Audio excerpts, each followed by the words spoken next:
Como é produzido o pensamento? Artigo escrito pelo professor Edjar Dias de Vasconcelos. A pergunta fundamental: como originou o pensamento? O homem pensa por ter uma alma? Aspecto diferencial em relação a outros animais, ou por ter um cérebro mais evoluído, melhor organizado estruturalmente? Na verdade, não são essas as respostas. A alma não é o fator responsável pelo pensamento. De algum modo, também não é o cérebro, pois se fosse o referido, todos os animais falariam. Entretanto, sem o cérebro, não é possível a linguagem. O fenômeno do pensamento produzido está ligado à teoria da evolução de Charles Darwin. Entretanto, não pela teoria em si. O homem é o seu pensamento produzido, elaborado. Desse modo, entendeu o grande neurocientista Antônio Damasio. A linguagem cria estruturas de memórias, deixando o cérebro completamente dependente do funcionamento das diversas lógicas. A sobreposição de uma memória em relação às demais faz o indivíduo ser o seu pensamento produzido. Como funciona tal processualidade? Nesse sentido que é fundamental a questão da biologia evolucionista, com a comprovação da teoria sintética contemporânea. A origem da vida se remonta a um princípio mater determinado por células primevas, o que significa as primeiras células vivas, num processo de replicação e multiplicação, possibilitou a origem das diversidades de espécies. Teoria clássica da evolução das espécies, cujo fundamento aplica-se à teoria sintética, à natureza comparativa do DNA dos animais, à relação perpétua de parentesco, o que comprova a origem mater de todas as formas de vida. Se todos têm a mesma origem, o fundamento de um único DNA, a mesma tipificação química no corpo, as mesmas formas de neurônios no cérebro, até hormônios semelhantes.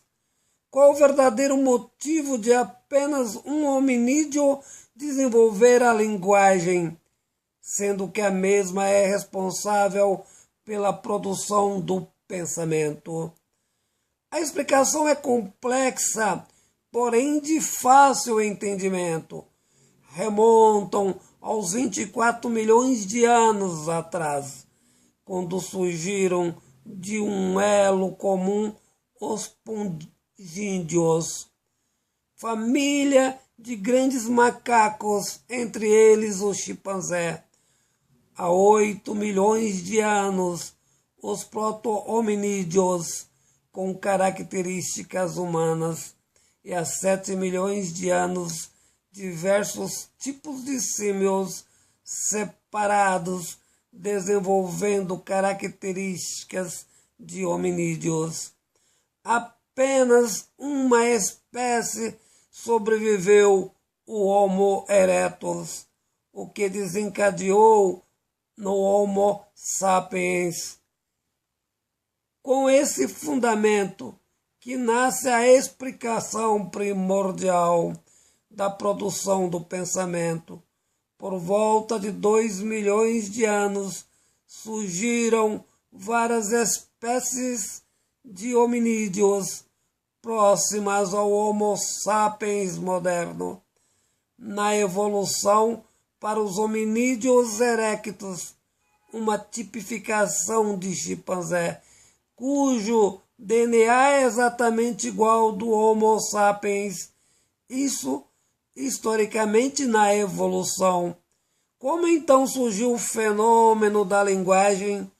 Grupos de símios na savana eram caçados por animais como pratos preferidos. Para se defenderem de outros animais, tentaram erguer a cabeça e o pescoço sobrepostos às suas patas traseiras, fazendo uso da coluna. Esse esforço permanente provocou a maior revolução da espécie, levando tal tipificação bípede. Ao caminhar bipedalmente, desenvolveram as cordas vocais responsáveis pela linguagem, a produção do som. Desse modo, criou signos que são usados para designar a realidade próxima ao homem.